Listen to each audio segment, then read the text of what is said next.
Hello and welcome back to Wireman's Whimsy. Today we are going to do card number 2 of the Painted Lavender series that I'm doing this week.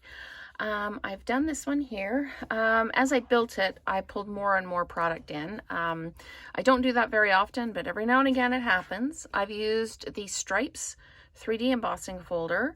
I've used the Greeting, Your Kindness Means Everything to Me from the Timeless Arrangements set.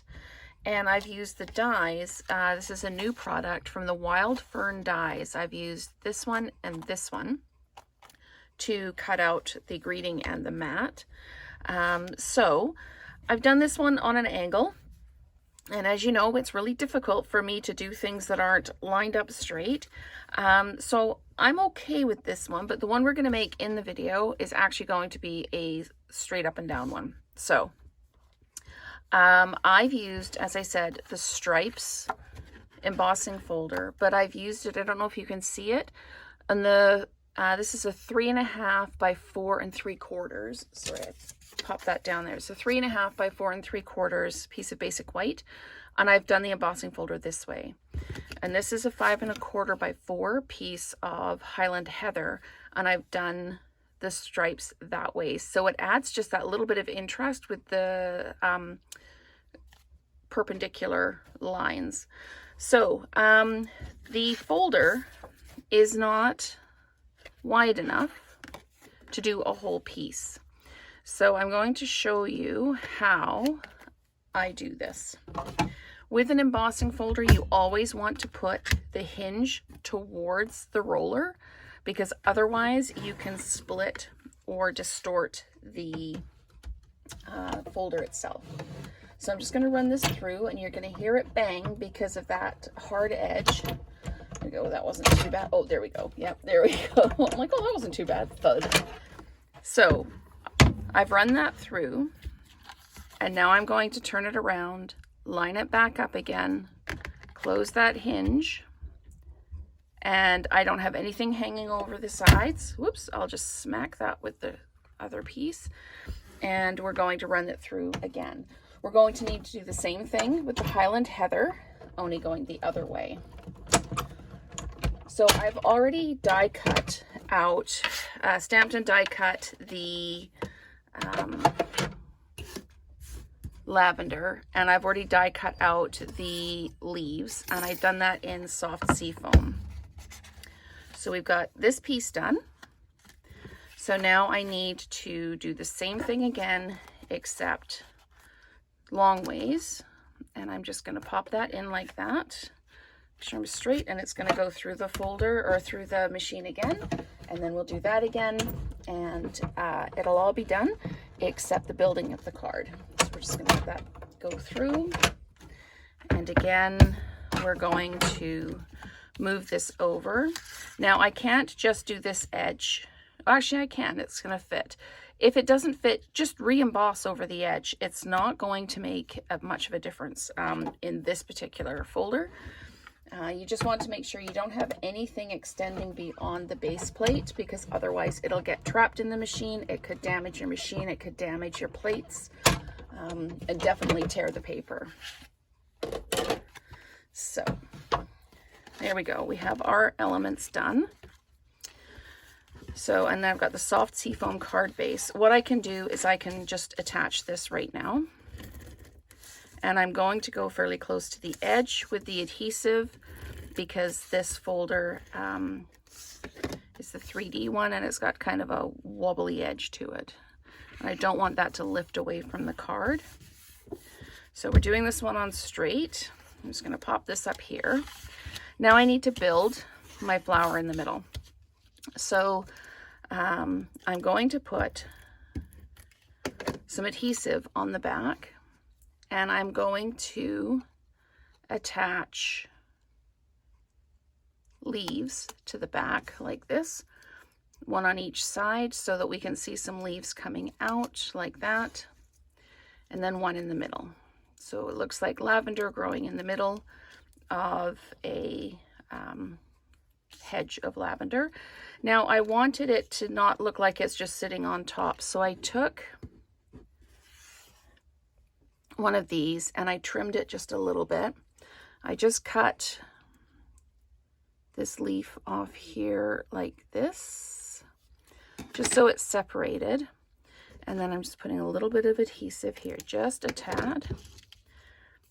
And then I'm going to pop this in like that. So it's sitting on top like that. Except it didn't stick. Come on, there you go. Now, if you don't want the sticky there, you can take your eraser and just remove the glue. It'll just ball it all up and you can just pick it off. There we go. Okay, so now this, I need to make sure that when I put this on, it's going to stick out underneath. So I'm just going to trim this piece off. And I'm going to trim it like that. There we go. Come on now. There we go. So it's just like that. And then I'm going to put dimensionals on the back just to hold everything in place. And then one more over here like that. And that will get dimensionalized onto there, which I can do now. So we're going to do this, and we're going to do this, and this, and we're going to pop this on. It doesn't matter if it overlaps at all. I just want to make sure that I'm putting it in a place where the greeting is going to cover up that raw edge there. So we pop that down like that, and I'm going to dimensionalize the greeting onto here. But I want to wind my linen thread through. Now the linen thread is not part of the bundle. This Highland Heather linen thread is left over from a paper pumpkin kit. But if you've got white linen thread, you can run it through your, color it with your Stampin' blends, or you can use a fine ribbon. So what I'm doing is I'm running this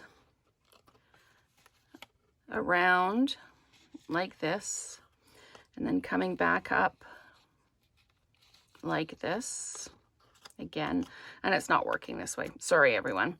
I did it after the fact, and I thought it would work better if I did it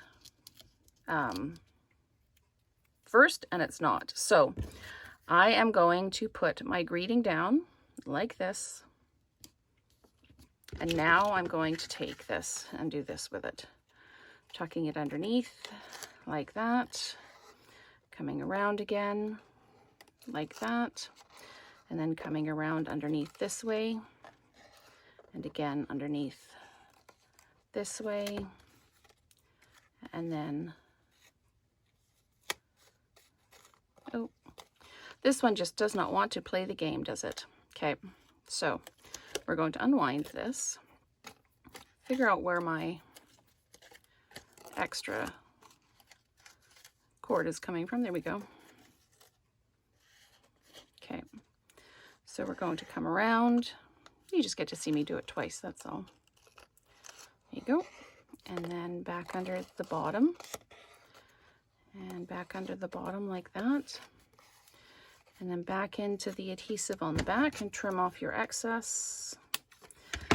And then you can just wiggle your pieces so they're where you want them to be. So you get that oh, sorry, can't talk and think at the same time. So you get that kind of crisscross look. And then I'm going to flat mount this to the card front, and that is pretty much it done. I'm going to just come down the side again, making sure I've got the wavies sorted out. So we're going to flat mount this just straight on here like this. Give it a good push, and we're going to add some of those purple fine shimmer gems.